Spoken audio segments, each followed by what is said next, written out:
Au nom du Père et du Fils et du Saint-Esprit, Amen. Grande joie d'être là avec toi en ce mercredi 14 juin. Nous sommes presque au milieu du mois déjà.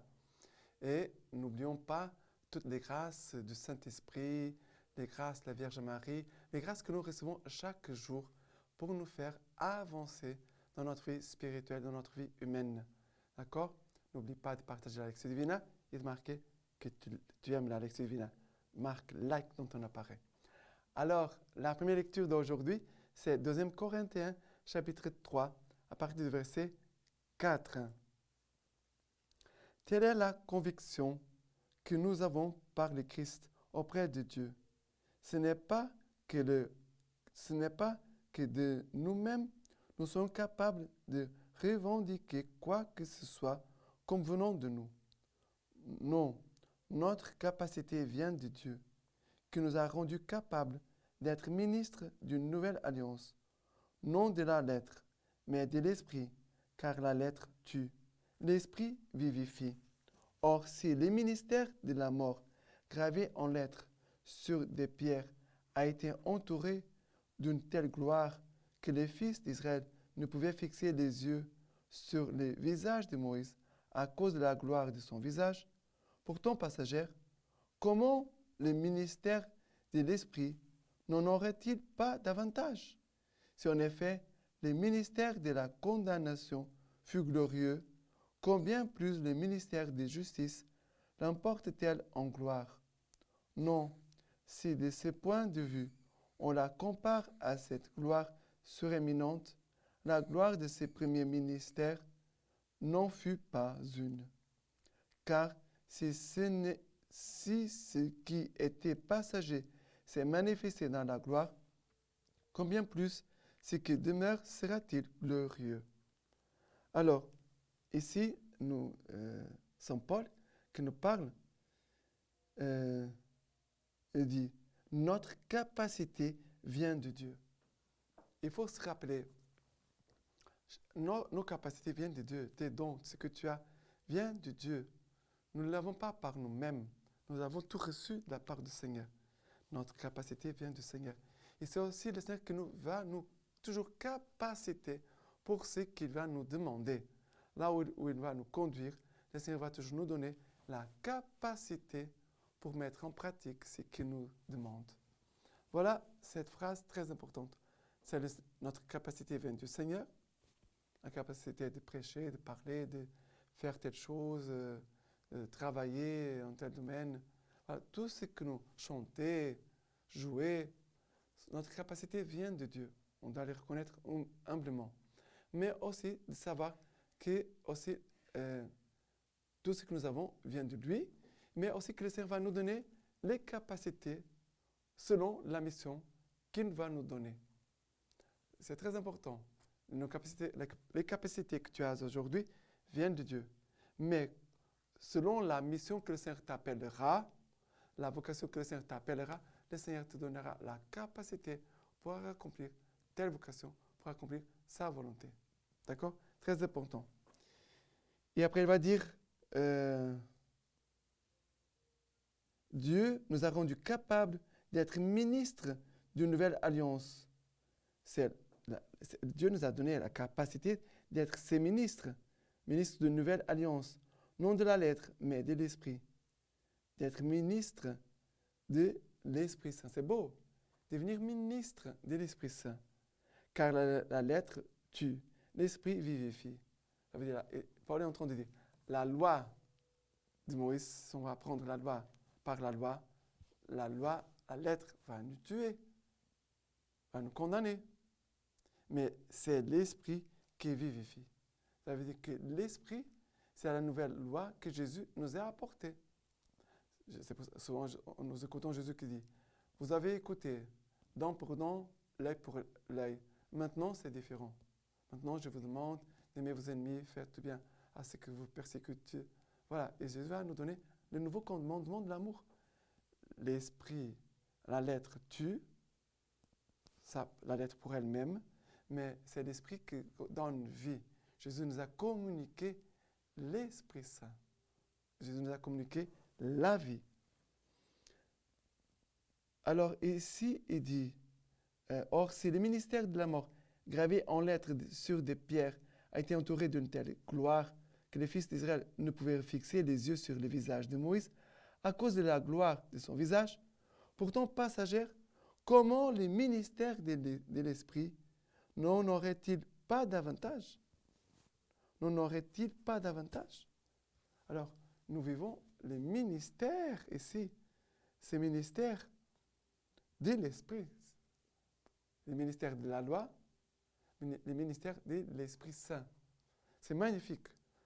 C'est pour ça que nous avons une grande responsabilité d'aimer la parole de Dieu, de la garder, de l'annoncer, mais aussi de nous laisser conduire par l'Esprit et de vivre par l'Esprit Saint. D'accord? Maintenant, les psaumes d'aujourd'hui, c'est le psaume 99. Le psaume 99 à partir du verset 5. Exaltez le Seigneur notre Dieu, prosternez-vous vers son marchepied. Lui, il est saint. Moïse, Aaron, parmi ses prêtres, et Samuel, appelant son nom, on appelait au Seigneur, et il leur répondait.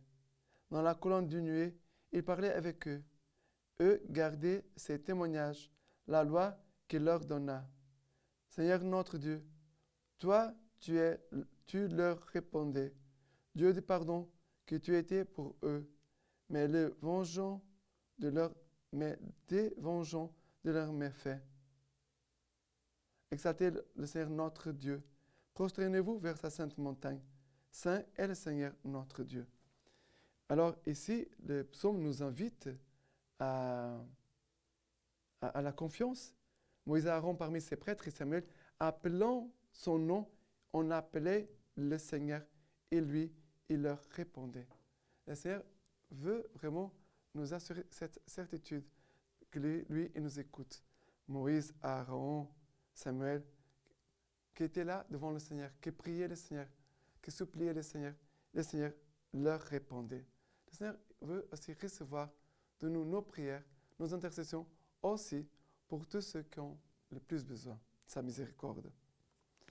Et maintenant, l'évangile d'aujourd'hui, c'est de Matthieu chapitre 5, à partir du verset 17. N'allez pas croire que je sois venu abolir la loi ou les prophètes. Je ne suis pas venu abolir, mais accomplir.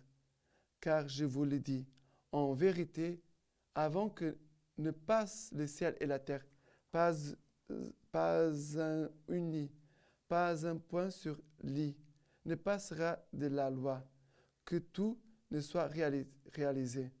Celui donc qui violera l'un de ces moindres préceptes et enseignera aux autres à faire de même, sera tenu pour le moindre dans le royaume des cieux. Au contraire, c'est lui qui les exécutera et les enseignera, celui-là sera tenu pour grand dans le royaume des cieux. Alors Jésus dit, je ne suis pas venu abolir la loi, Jésus va accomplir, va même plus loin. Ça veut dire que Jésus ne vient pas seulement pour accomplir la loi comme elle a été demandée dans l'Ancien Testament par la bouche de Moïse. En fait, Dieu a donné la loi à Moïse. Après, Moïse a transmis la loi au peuple hébreu. Mais Jésus, il ne vient pas abolir, mais il vient accomplir et même, on pourrait dire, à perfectionner la loi. Jésus va encore plus loin que la loi, par rapport à ce que la loi demandait. Et Jésus va dire, avant que ne passe le ciel et la terre, ne passera pas de la loi que tout ne soit réalisé. Jésus vient accomplir la loi, la parole de Dieu dans l'Ancien Testament. Jésus vient accomplir. C'est pour cela que quand Jésus, au moment de mourir sur la croix, il va dire, tout est accompli. Tout est accompli parce que Jésus a accompli tout ce que la parole de Dieu disait sur lui, disait de lui. Et voilà que le Seigneur veut que nous soyons ceux qui écoutent et qui vont enseigner aux autres. C'est lui qui les exécutera. Ça veut dire les enseignements, la parole de Dieu. Et les enseignera, celui-là sera tenu pour grand dans le royaume des cieux. Voilà, celui qui garde la parole, qui la met en pratique, qui l'enseigne, celui-là, il est grand dans le royaume des cieux. Voilà. Et maintenant, la lecture patristique d'aujourd'hui, c'est, on va voir ici, voilà la lecture patristique de ce mercredi, c'est la lecture de Origène, qui nous dit ceci. Ne sois pas étonné lorsqu'on te raconte ce qui s'est passé à l'égard du peuple ancien, à toi, chrétien, qui a franchi les flots du Jourdain par les mystères du baptême. La parole de Dieu promet des biens beaucoup plus grands et plus élevés. Elle te promet que tu chemineras et passeras même à travers les airs. Écoute en effet Saint Paul dire au sujet des justes. Nous serons emportés sur les nuées du ciel à la rencontre du Christ dans les airs. Écoute encore les promesses que Dieu nous a faites par l'intermédiaire du prophète.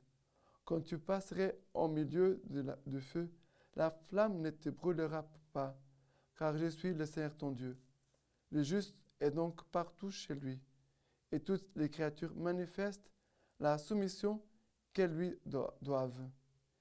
Et ne va pas t'imaginer, toi qui entends raconter maintenant ce qui s'est passé chez les anciens, que tout cela ne te concerne pas. Toutes ces choses s'accomplissent en toi d'une manière spirituelle, car lorsque tu abandonnes les ténèbres de l'idolâtrie et que tu désires arriver à la connaissance de la loi divine, c'est alors que tu commences ta sortie d'Égypte, ça veut dire la terre d'esclavage. Maintenant, je vous laisse la bénédiction par les mains toutes pures de la Vierge Marie. Dieu Tout-Puissant vous bénisse et vous garde, le Père, le Fils et le Saint-Esprit. Amen.